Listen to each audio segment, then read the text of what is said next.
जरा सोचो, तुम बाथरूम में मुंह धोने जाओ पर शीशे में तुम्हारी रिफ्लेक्शन दिखाई ही न दे, यानी तुम्हारा शरीर पूरी तरह गायब हो जाए। कुछ ऐसा ही होता है माइकल के साथ। माइकल इटली में रहने वाला एक आम सा लड़का है। एक दिन वो क्लास में स्टेला नाम की एक लड़की के ठीक पीछे बैठा था जब उनके इलाके की पुलिस इंस्पेक्टर जियोवाना, जो कि माइकल की माँ भी है, वहाँ आ गई। दरअसल वो वहाँ पर इसलिए आई थी क्योंकि माइकल की क्लास का एक लड़का घर से भाग गया था। उसके जाने के बाद अचानक माइकल की नाक से खून टपकने लगा तो वो जल्दी से बाथरूम की ओर भागा, जहाँ कुछ शरारती बच्चे उसे परेशान करने लगे। शाम को होने वाली एक पार्टी के लिए माइकल अपने बचाए हुए पैसों से एक कॉस्ट्यूम खरीदने गया, लेकिन उसके पास पैसे इतने कम थे कि उतने में तो एक चाइनीज सुपर हीरो की ड्रेस ही मिली। उसे वो कुछ खास पसंद नहीं आई, लेकिन फिर भी उसने वो खरीद ली। घर पर आकर उसकी माँ ने उसे भरोसा दिलाया कि वो सच में अच्छा दिख रहा है और उसे पार्टी में जरूर जाना चाहिए। वहाँ माइकल खूब मजे ले रहा था और आज तो उसकी स्टेला से भी बात हो रही थी, जिसे वो मन ही मन पसंद करता था।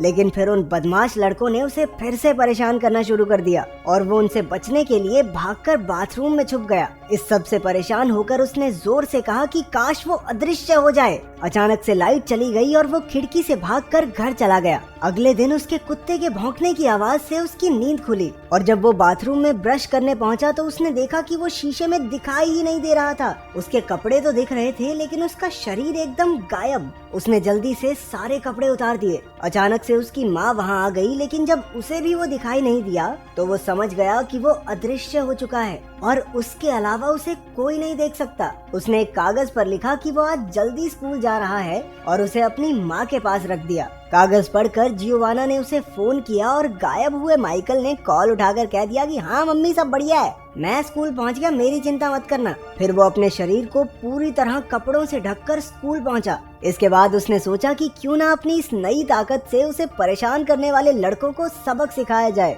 वो अपने सारे कपड़े उतार कर स्कूल में घुस गया। क्लास के दौरान उसने उस लड़के की पेंट बॉल गन से उन्हें पढ़ा रही टीचर पर पेंट बॉल की बौछार कर दी, जिसके बाद उस लड़के को सस्पेंड कर दिया गया। फिर वो लड़कियों के चेंजिंग रूम में जाकर उन्हें कपड़े बदलते हुए देखने लगा। शक्तियों का सही गलत इस्तेमाल हो रहा है। अचानक एक लड़की ने गलती से अपना टॉवल उस पर फेंक दिया और तौलिए ने उसके शरीर का आकार ले लिया। ऊपर से उसकी शक्तियों को भी अभी गायब होना था। अब वो फिर से सबको दिखाई देने लगा। नंगे पुंगे लड़के को चेंजिंग रूम में देखकर लड़कियां चिल्लाकर इधर उधर भागने लगी। अगले दिन क्लास के दौरान हमें पता चला कि उनकी क्लास का एक और लड़का घर से भाग गया था। अचानक से माइकल के हाथ धीरे धीरे गायब होने लगे। क्लास की घंटी बजते ही वो जल्दी से वहाँ से भाग निकला। वो अपने पूरे शरीर पर कपड़े लपेटकर घर पहुँचा तो उसकी छोटी बहन कैंडला उसके कमरे में बैठी थी। माइकल ने दीवार की तरफ मुंह करके उसे वहाँ से जाने को कहा, लेकिन कैंडला भी बाहर जाने का नाटक करके उसके कमरे में ही रुक गई।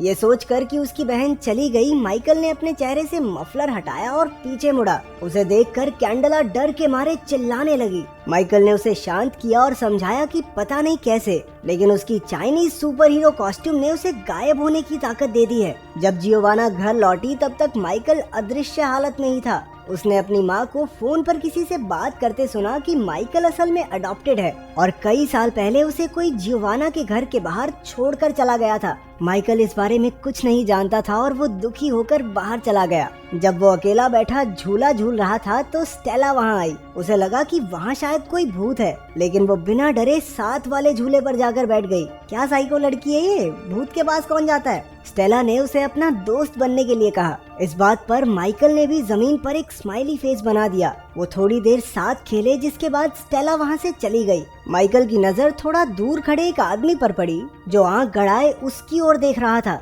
लेकिन फिर पता चला कि वो तो असल में अंधा है। रात के समय माइकल स्टेला के घर पहुंचा। वो भी एक अदृश्य दोस्त बनाकर बहुत खुश थी। कुछ देर बाद उन्होंने एक दूसरे को किस किया, लेकिन अचानक माइकल की शक्तियाँ फिर से जाने लगी। इससे पहले कि स्टेला उसका चेहरा देख पाती वो वहाँ से भाग निकला। कुछ समय बाद स्टेला जिम्नास्टिक्स हॉल में अकेली प्रैक्टिस कर रही थी जब अचानक किसी ने उस पर एक डार्ट से हमला किया। जल्द ही वो बेहोश होकर गिर पड़ी। अपने घर पर बैठा माइकल ठान लेता है कि अब वो स्टेला को अपनी शक्तियों के बारे में बता देगा। वो अपने कुत्ते को घुमाता हुआ जिम्नास्टिक्स हॉल के पास पहुंचा, जहां उसने मुखौटा पहने एक आदमी को देखा जिसने स्टेला को अपने कंधे पर उठाया हुआ था। माइकल ने उसे रोकने की बहुत कोशिश की। उसके कुत्ते ने तो उस आदमी के हाथ पर काट भी लिया, लेकिन वो आदमी किसी तरह स्टेला को अगवा करके वहाँ से भाग निकला। कुछ देर बाद पुलिस वहां आ गई और उन्हें समझ आया कि बच्चे घर से भागे नहीं बल्कि उन्हें तो किडनैप किया गया है। स्टेला की आंखें खुली तो वो एक सुनसान कमरे में थी और उसके सर से बहुत सारी तारें जोड़ी गई थी।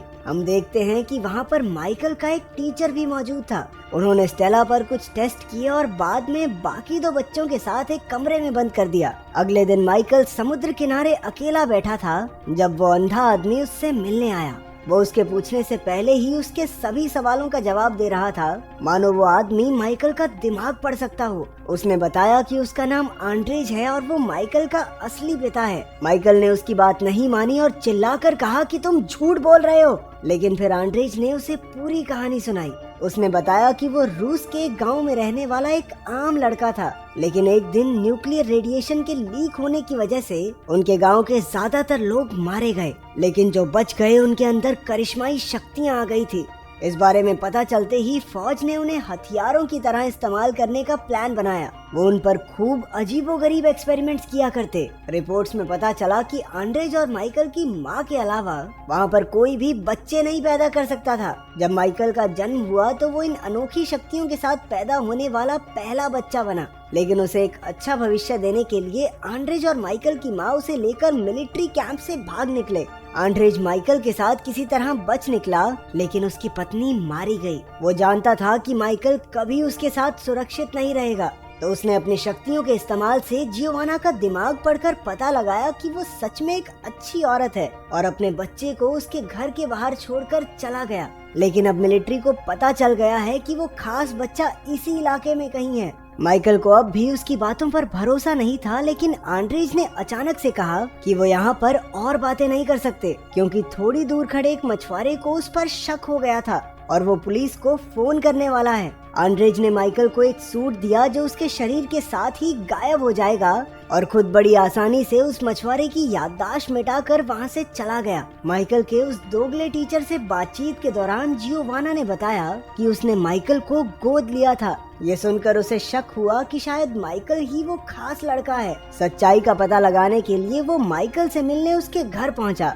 बातचीत के दौरान माइकल ने टीचर के हाथ पर कुत्ते के काटने का निशान देखा और वो समझ गया कि वही स्टेला का किडनैपर है। वो एक कमरे में जाकर गायब हो गया और मौका देखकर भाग निकला। भागते भागते माइकल ने उसे परेशान करने वाले शरारती लड़के इवान को देखा। वो उसके पीछे बैठ गया और उसे जल्दी से बाइक भगाने को कहा। एक सुनसान जगह पहुंचकर माइकल ने इवान को सारी बात समझाई। उधर स्टेला ने दिमाग लगाया कि अगर वो एक के ऊपर एक खड़े हो जाएं, तो कमरे से बचकर निकल सकते हैं। उसकी तरकीब काम भी कर गई और वहाँ से निकलकर वो छत पर पहुँची, जहाँ उसे एक सर्च लाइट मिली। उसे भरोसा था कि उसका अदृश्य दोस्त उसे जरूर ढूंढ रहा होगा, तो उसने लाइट पर वैसा ही स्माइली फेस बना दिया जैसा उनकी पहली मुलाकात वाले दिन माइकल ने बनाया था। उसके सिग्नल को देखकर माइकल समझ गया कि स्टेला कहाँ है।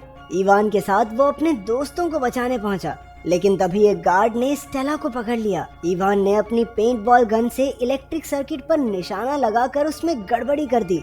जब माइकल गायब होकर बिल्डिंग में घुसा तो उसने अपने टीचर और कुछ गुंडों को जियोवाना और आंड्रेज पर नजर रखते हुए देखा, जो एक साथ मिलकर माइकल को ढूंढ रहे थे। इसके बाद उसने एक गार्ड के सर पर फायर एक्सटिंग्विशर दे मारा और दूसरे पर बंदूक तान दी। उसने सभी किडनैप हुए बच्चों को बाहर निकालकर गार्ड्स को अंदर ही बंद कर दिया। इसके बाद माइकल उनके सामने आया, जिसे देखकर सभी दंग रह गए। वो सब जल्दी से वहाँ से निकलना चाहते थे, लेकिन स्टेला कहने लगी कि उन्हें एक बूढ़े आदमी की मदद करनी चाहिए जो पास ही एक कमरे में बंद है। माइकल उसकी बात मानकर उसके साथ चल दिया, लेकिन वो तो उसे सीधा उन्हीं लोगों के पास ले गई जिनसे बचकर वो भाग रहा था। अचानक वो बेहोश होकर गिर पड़ी और उसके पीछे बैठा एक बूढ़ा आदमी बोलने लगा। दरअसल वो किसी भी इंसान के दिमाग पर कब्जा कर सकता था। उसी ने स्टेला और माइकल के टीचर से ये सब करवाया था। मिलिट्री वालों ने माइकल और स्टेला को एक सबमरीन में डाल दिया और समुद्र के रास्ते अपनी मंजिल की ओर निकल पड़े। दूसरी ओर आंड्रेज और जियोवाना वहां पहुंचकर इवान से मिले। बिल्डिंग को सेल्फ डिस्ट्रक्ट मोड पर लगा दिया गया था और अब कुछ ही सेकंडों में धमाका होने ही वाला था। उन्होंने जल्दी से अगवा किए गए दोनों बच्चों और माइकल के टीचर को भी बचा लिया, क्योंकि उस बेचारे की कोई गलती थोड़ी न थी। उसके दिमाग को तो बूढ़े अंकल ने वश में कर रखा था। वो सब धमाके से ठीक पहले बिल्डिंग से बाहर निकल गए। दूसरी तरफ सबमरीन में माइकल को पता चला कि उसके पास सिर्फ गायब होने की शक्ति नहीं है, वो अपने दिमाग की ताकत से चीजों को हिला डुला भी सकता है। उसने अपनी शक्तियों का इस्तेमाल करके आसपास की चीजों को तोड़ना शुरू कर दिया। उसने उन सभी गुंडों को मारकर स्टेला और अपनी जान बचाई। फिर वो अपनी शक्ति से सबमरीन को वापस समुद्र किनारे ले आया, जहां सब उसका इंतजार कर रहे थे। वो बहुत खुश था और सबके सामने गायब होकर अपनी शक्तियों का दिखावा करने लगा। आंद्रेज ने उसके पास आकर कहा कि वो अपनी शक्तियां यूं सबके सामने नहीं दिखा सकता। उसकी पहचान को गुप्त रखने के लिए आंद्रेज को वहां मौजूद सभी लोगों की याददाश्त मिटानी होगी। माइकल ने बात को समझकर एक आखिरी बार स्टेला को किस किया, जिसके बाद आंद्रेज वापस लौटने का वादा करके सबकी याददाश्त मिटाकर वहां से चला गया और सब कुछ एकदम पहले जैसा हो गया।